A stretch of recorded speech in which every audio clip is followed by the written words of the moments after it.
What up, everyone? This is Mr. Lord Dr. Professor Dark Joker here with another edition of Traditional Fans with Opinions, where I'll give my reviews for whoever I watched, read, or played today. And who are traditional fans with opinions? That is myself, and that is you, the viewers. With all that being said, on with the reviews. Tougen Anki, episode 12. So in this one, Um, so Shiki's class goes to this area to train, and well, it's raining, so Naito Muduno's idea is to have to evacuation exercise by having them stay in the gym for the night. And so he leaves them some food. They're suspicious first, but then see it's food, so they'll once they get everyone has their shares. There's one thing of curry, one thing of pudding left, and so Biobugar had eaten all of this one item. I think it was beets or something, some vegetable. So I don't care. And so she apologized for eating all that, and she was bounced on the ground, apologizing. And so they're wondering who's gonna eat the last pudding. There was in the last so Shiki grabs it, then Jin's and she's like, "Hey," he's like, "Jin, are you hungry?" He's like, yeah. So Shiki gives him the last thing of curry. Then just I'll kill you. Then he's like, dude, if you want. She's like, dude, if you want the last day of pudding, you could have said so. Then Naito comes in and he's like, I see y'all didn't leave anything for me. Byobugar gets on the ground bowing in apology. Mudino's like, well, I didn't say anything. Anything was for me, so whatever. So then he tells them all to go. Night Mudano tells all of them to go to sleep, and then basically they're all gonna stay there for the night. And then so one of their students' idea is to do ghost stories. So yeah, there's a rap joke for Juji Yusurube. It says describes it and it just ends with he's a pervert. It's that's all. It's that's your main description of him. I was laughing at that. Of course, you have Ramsa with Uina Sazanami keeps trying to Guru Rokuro Kuriyama, who's trying to not get involved with he's he kind of wants to avoid her. It's so funny. And yeah, so then so the principal, while they're all doing all the students are telling ghost stories, and apparently he can't handle ghost stories. He's really deathly afraid of ghost stories. Principal scares him to for a prank and got Shiki's power to go out of control and destroy his gymnasium. Bruno's well, didn't see that coming. And yeah, so so that's so then back in class, you know, Bruno says we're going here's our next train station, and he tells them they're going to Tokyo for the next one. This looks to be what this hinting, I guess, the next arc for the next episode. So yeah, I really like this episode. I thought it was funny. Apparently it's a filler episode. I haven't read the manga, so I wouldn't know. But apparently this was a filler episode. For a filler episode, it's pretty freaking good. I mean, anime. I mean, for anime filler, because we know how anime has a history with filler, especially older filler. This was actually pretty good for filler. So yeah, I like this episode. Looking forward to the next one. Kurumizawa's Folly, Chapter 4. So in this one, Bilal is doing really well. It's top 5 in I guess ratings. I guess right now. So Kojima is like, I guess he wants to serious the as soon as possible so he can wipe his hands clean of the whole affair. And Hada is concerned about Kojima having not called because he's like, is he? Now Kurumizawa says, well, Holly's just doing a good job. There's no need for feedback. But so Hada calls Kojima directly after Kurumizawa leaves for like errands. Says and he tells him he wants to redraw the last 5 pages for chapter 9, and he reasons merge because he knows that that day's the deadline. Kojima's like, what? He's like, why are you wanting to redraw it? We have a deadline. And Hada's like, and then Hada's like, hey, he's like, look, I know what I'm saying is absurd, but he asks him to at least listen. We don't hear what he says. We just see Kojima's reaction. Then he calls like his boss, who's like, I guess, very strict. Like his boss. So early in the chapter, like Kojima's boss, um, like had talked to Kojima, tells him, hey, good job on new series. Says, hey, if deadlines aren't met, that is on the editor. So yeah, yeah, hey, yeah, so yeah, Kuragi, I guess is his name. I think it's the editor's name.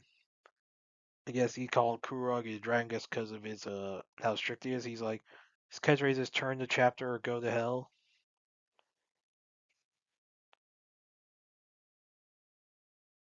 And they see, I guess, like Kojima sees I get like Kuragi yelling at this other editor, and yes, I guess the guy's name was Yamada. So like yeah, so once Kojima hears how Hada's gonna redraw it, he just I guess he likes it so much he tells Kuragi, "We need to replace the last 5 pages now."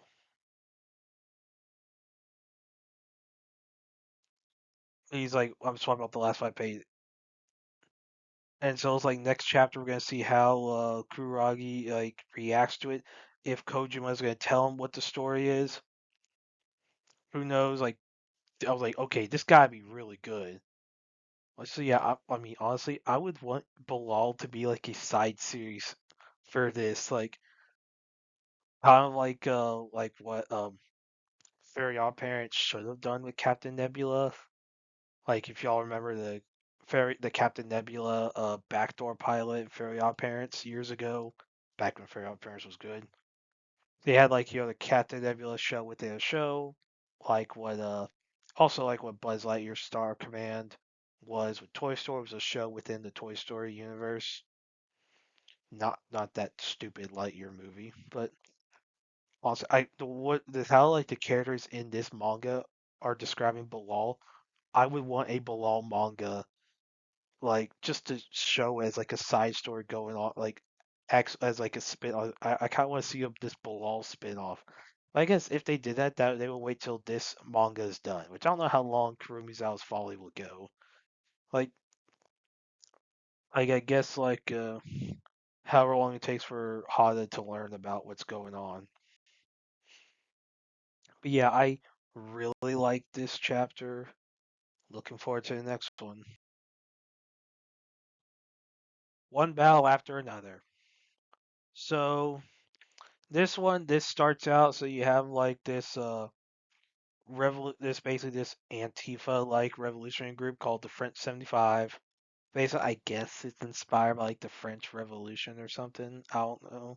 Or the French maybe the French resistance during World War II. So you have the so first bit of this movie focuses on like you have Ghetto Pet Calhoun, I guess who's like a bomb maker, and Perfidia Beverly Hills. Yes, her name is Beverly Hill. Ends with Beverly Hills for whatever reason. So like Perfidia, like I guess calls ahead using payphone, gives warnings that they're gonna bomb something or whatever or steal something. Basically, like a warning, I guess. I don't know. Maybe so there's not as much casualties. I guess when there's a bombing. Now, if they're stealing stuff, it seems like they don't get warned. And so basically, this group they go around, I mean, acts of terrorism, bombings, thefts, like hostage, and so this first starts with them sneaking to a military base where Perfidia, I guess, captured like basically holds Stephen J. Lockjaw hostage. And I'll say Lockjaw is a cool name for a military leader. That is a GI Joe name.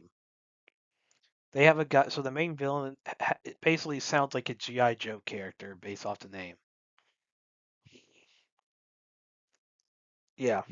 Anyway, so in this movie, I guess is based on a book called Vineland, or is heavily inspired by it, so that book takes place in 1984, the year Ronald Reagan won his second election, and basically like this deal, like the book, I guess, has to do with like the war on drugs, and, the a lot of stuff I guess that happened comparing like I guess the 60s and 80s with like the hippie movement versus like the Gen X like with Reagan and all that. So, but this movie basically takes that story, puts in like in modern day with modern day sensibilities. Yeah. So Lockjaw. So here's the dumb thing. So Perfidia, she told like so basically Lockjaw gives I guess zip tie his hands, and I guess like he makes a comment about I guess how Perfidia is attractive. So Perfidia's like, well, we're at it. Put it up. So basically, she makes Lockjaw get a boner. So basically, Lockjaw has to walk outside, zip tied or whatever, or hands up, where like walks around with a boner. I'm like, why? Why? And that's so basically this group, French 75, they're all just get into it, and it's like I guess an immigrant detention center in California, whatever. Which let's be real, that should have better security. And like, there's like in real life, there's no way like this group would be able to get into that detention cells center so easily, not without inside help. Like, yeah. And then, and so Perfidia doesn't even have a mask on, so she doesn't even cover her face. So like she's able to be recognized. So yeah. So when they do it, it's like Perfidia doesn't really wear a mask a lot when she does it. And then there's one character, I guess, named like called Jungle Pussy, who's like, I guess, who takes off her mask during the bank hostage situation. And so there's one attack or like hacking theft where Perfidia has her mask off, gets recognized by Lockjaw, who agrees to not turn her in exchange for basically Perfidia having sex with Lockjaw. And this is while Perfidia is like dating Pat. Now Perfidia, basically 9 months later after all that, gives birth to a girl named Charlene. Now, but Perfidia's mad because look, Pat, you know, to my knowledge, he believe I guess either I don't know if he like basically he cared like he see Charlene's like it's complicated, but basically he's taking care of Charlene because basically he's taking the role of Charlene's father. More on that later.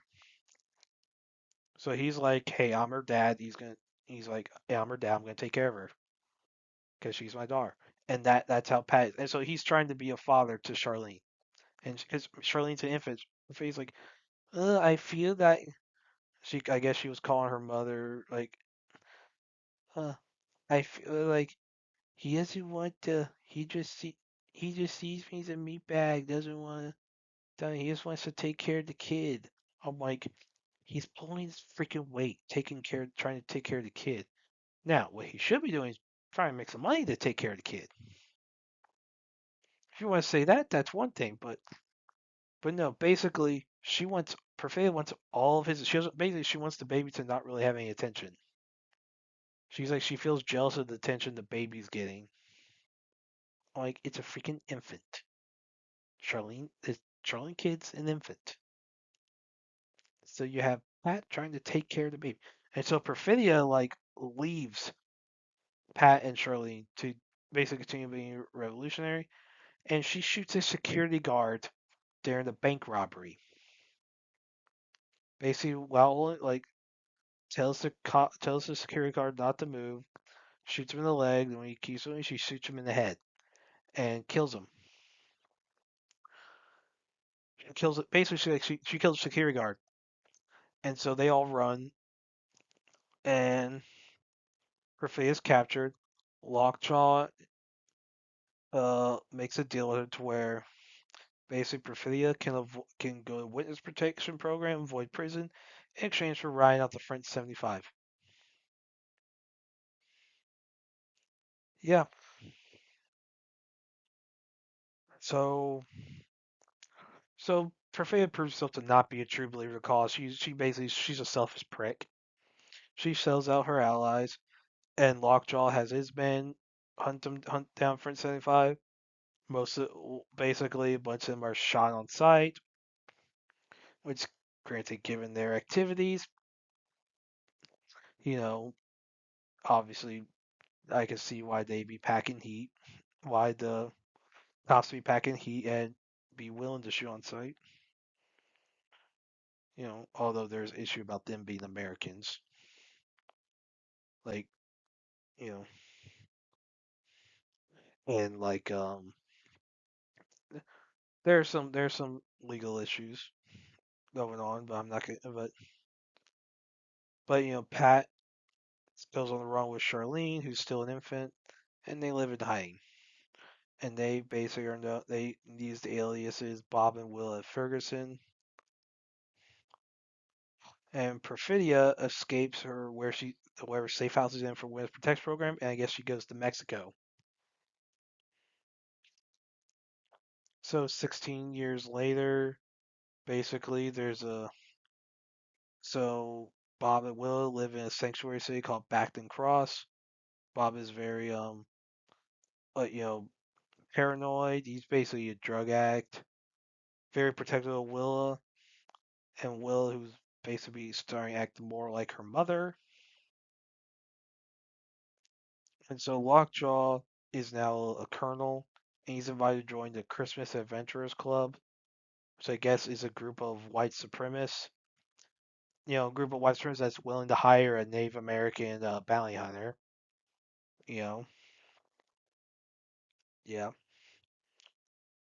Basically, so he he's offered when he offered the he lies when he said when he's asked if he's been basically if he's been in a relationship with someone who's not white. He lies and says no, and so to cover up the relationship he had with you know for for Perfidia, he tries to have Willa and Bob killed. So he hires Avanti Q, who's the Indian Native American bounty hunter. White supremacist group hiring a Native American bounty hunter. That's very common. Yeah. He hires a guy to capture former French 75 member called Howard Somerville, and basically Howard is forced to give Bob and Will his location.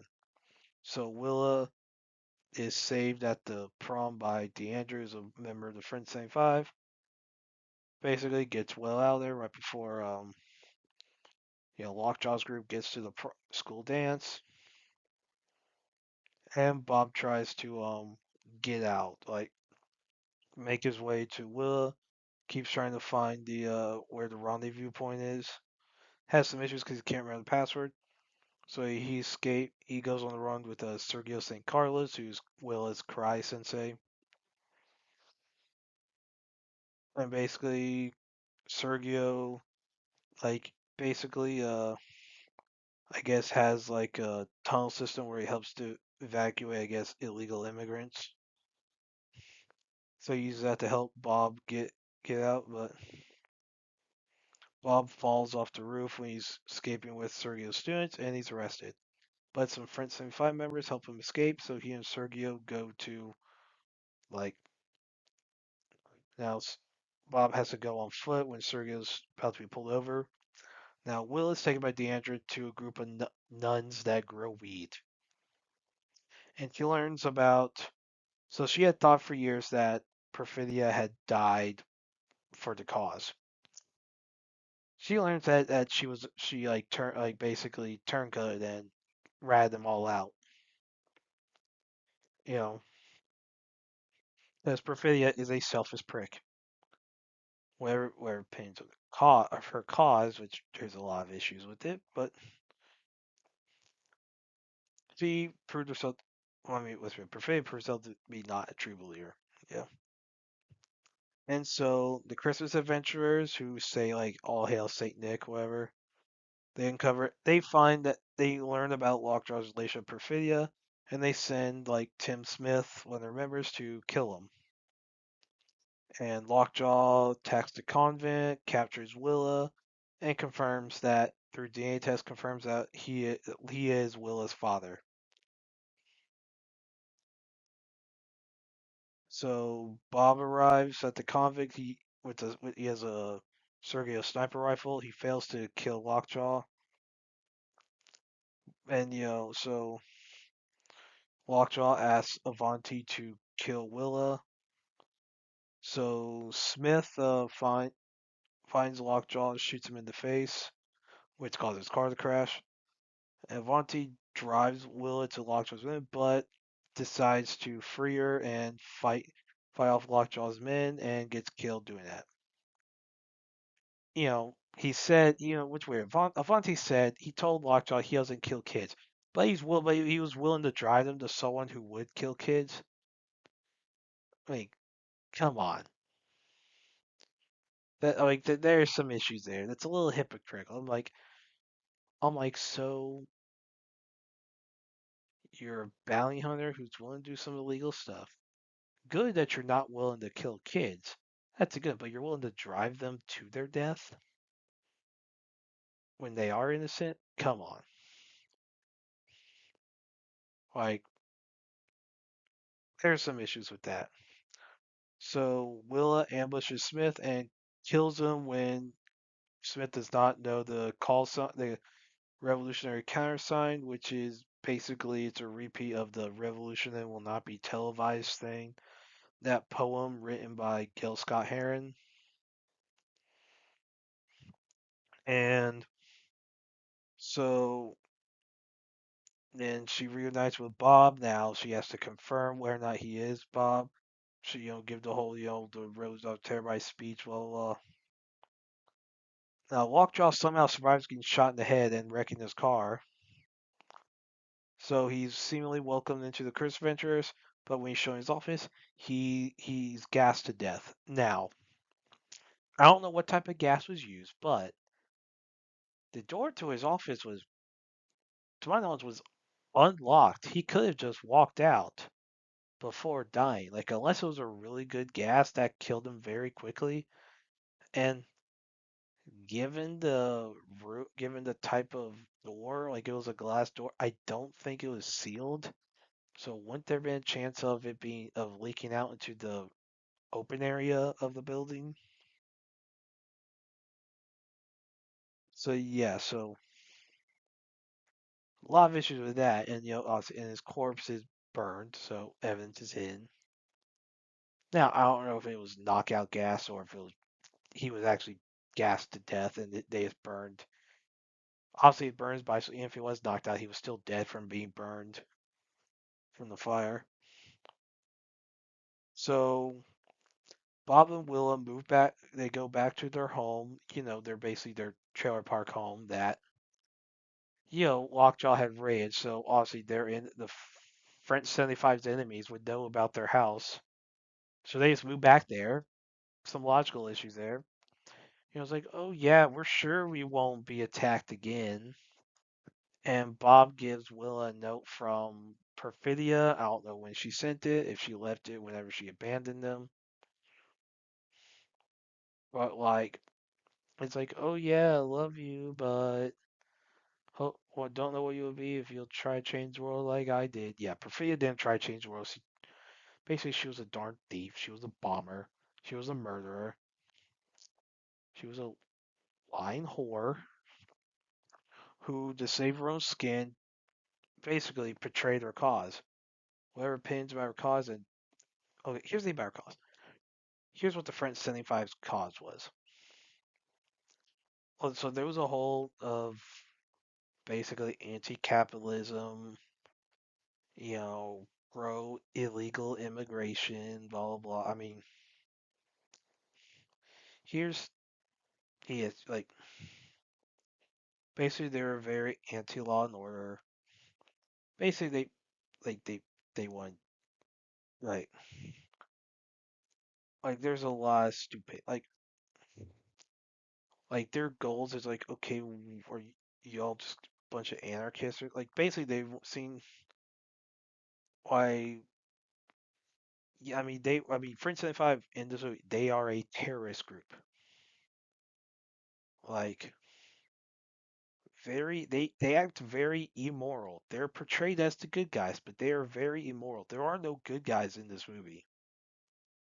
There are none. And you have so Willa goes on protest, drives 3 hours to a protest, I guess, like in I don't know, California or somewhere, or Oregon, whatever, somewhere West Coast. Basically, I guess he's trying. So Willa's trying to be like her mother. Well, I mean, she's going to a protest. So I don't know what type of protest it is. If it's gonna go beyond the protest, if you catch my drift. But yeah, there are so many problems with this movie. The characters, they're all basically everyone's freaking evil. I mean, Bob's character obviously is a lot more mellowed down in the, I guess, in the post time skip stuff than the pre time skip stuff because he's trying to be a father. Even though I don't know if he knows that Willa's not his, or I guess he probably knows now by the end of it that Willa is Lockjaw's kid. They still try to be a father. So like basically, Bob is the only character with some form of redeeming qualities. Like with some form, basically he's trying to raise. I mean, technically, raise his basically adopted daughter in essence, because he's not or foster daughter. However, technically it would be officially described, because obviously he is not Willa's biological father. And, Lockjaw being freaking evil, but he has a cool name. Like Leonardo DiCaprio gives the only good acting performance in this movie. Like Leonardo DiCaprio, I mean, he's a good actor. He's Leonardo DiCaprio is a legendary actor. Everyone agrees it. Like it's well known he is a good actor, and he does do a good acting job. Benicio del Toro's fine. He's in this he's decent, but most of the actors do not do a good job. It's like, are you freaking like? And look, this movie it clearly is a very left leaning movie. Some people are saying it's gonna be. Honestly, I don't even see how this is even by Oscar standards. This is a Best Picture where. I mean, the Oscars have a bunch of problems when it comes to how they vote on different awards because you have the whole Oscar bait thing. This isn't really an Oscar bait movie. I mean, the only Oscar bait thing in this is that it's a lot of left leaning politics. That is it. But as far as it being a drama movie, it being some artsy fartsy thing where made by people who sniff their own farts. This ain't that. So people calling this best picture. I actually have my doubts. Like this ain't. I mean, I actually have my doubts of this being a best. I mean, given the competition, it is still possible it could win it. I mean, because given how much it took for L- Gladiator and Lord of the Rings to win Best Picture, you know, this is one that like it's a terrible movie, but this one, if it did win Best Picture, it would actually be kind of surprising because of the it's more of an action movie. Like that is just a fact. Those aren't really kinds of like movies that win. Like it has to be like a very dark war movie like Saving Private Ryan, which should have won Best Picture, and American Sniper, which you know, American Sniper, which obviously didn't win it Best Picture. Probably should have. I mean, yeah. So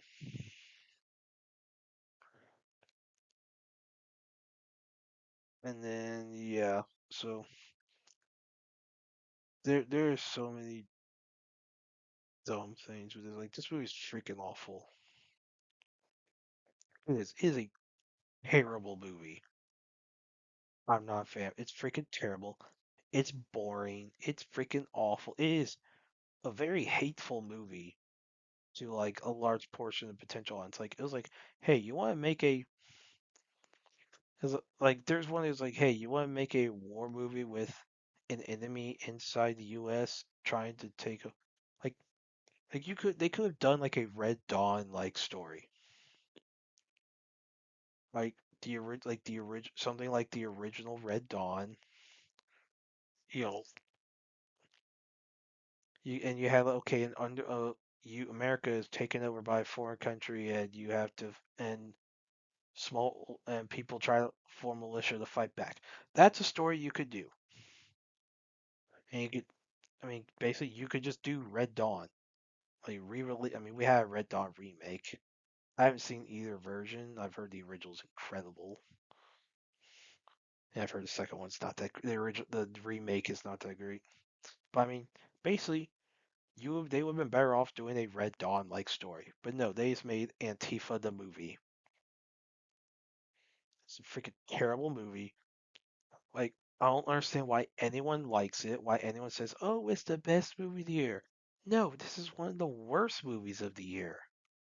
It's not even, forget the politics of it, it's not even remotely entertaining. Like, like, even if you take out the politics, it's still a boring movie. It's still a terrible movie with terrible writing. But no, this was a bad movie that Hollywood's trying to make into a political statement, which is honestly that's the worst thing you could do for a movie is to make a political statement because it in essence it one it dates the movie, two it like if you try to make it bigger than it is, it turns a lot of people off and like brings a lot of expectations of what the story should be, and it causes more problems than it does. Like, yeah, this is a terrible movie. Screw it. Well, that's it. Did y'all like the stuff I reviewed? And if you have your own opinions about all that, you put all that in the comments. Thank you for watching, and like, subscribe, and all that. And look forward to the next video.